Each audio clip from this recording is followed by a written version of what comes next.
তোমাকে দেওয়া হবে এবার। বিশ্বের বৃহত্তম জনবহুল দেশ কোনখন? চীন। বাস, বেশকে দেওয়া হলো 1। এবার আহিনুরকে বিশ্বের বৃহত্তম দ্বীপ কোনখন? নীলা নদী। বাস, তোমারটা একদম 1 মার্ক পেলাম। একই প্রশ্ন যেটা আহিনুরকে করা হলো এখন করা হবে ইয়াকুবকে। তুমি বলো বিশ্বের বৃহত্তম দ্বীপ কোনখন? সুন্দরবন। বাস, গুড। তাই ইয়াকুবকে দেওয়া হলো আরো 1 নম্বর। এবার আহিনুরকে প্রশ্ন করা হবে পৃথিবীর আটাত্তর ডাঙর মহাদেশ খনের নাম কি? চীন। আহিনুর বলতে পারলো না, থেকে আহিনুরকে 1 নম্বর কাটা দেওয়া হবে। আর একই প্রশ্ন এবার ধরা হবে ইয়াকুবকে। ইয়াকুব, তুমি বলো পৃথিবীর আটাত্তর ডাঙর মহাদেশ কোনখন? এশিয়া মহাদেশ। বাস, ইয়াকুব সঠিকটা বলতে পেরেছে। 1 করা হবে আহিনুরকে। তুমি রেডি হয়েছো?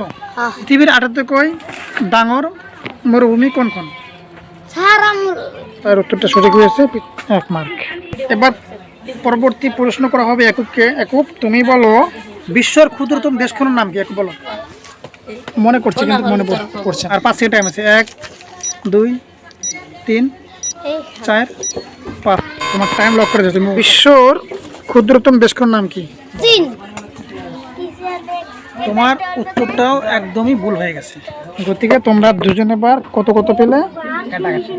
কাটা, মানে দুজনের নাম্বার পেলে না। এবার পরবর্তী লাস্ট প্রশ্ন করা হবে তোমাদের মধ্যে। এখন রেডি তো? মহাসাগর কেখন? পাঁচখন। উত্তরটা ঠিক বলেছে, তাই তাকে দেওয়া হবে 1 নম্বর। রেডি তো?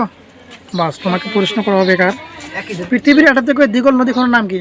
নীলা নদী। বাহ, এবার তোমাদের রেজাল্ট হবে। রেডি তো? কে কত নাম্বার পেলেন? তো এখানে ইয়াকুব পেয়েছে 1 2 3 4 5 6। এখানে দেওয়া আছে 1 2 3, মানে আহিনুর টোটাল দেওয়া হলো এখানে 3.5।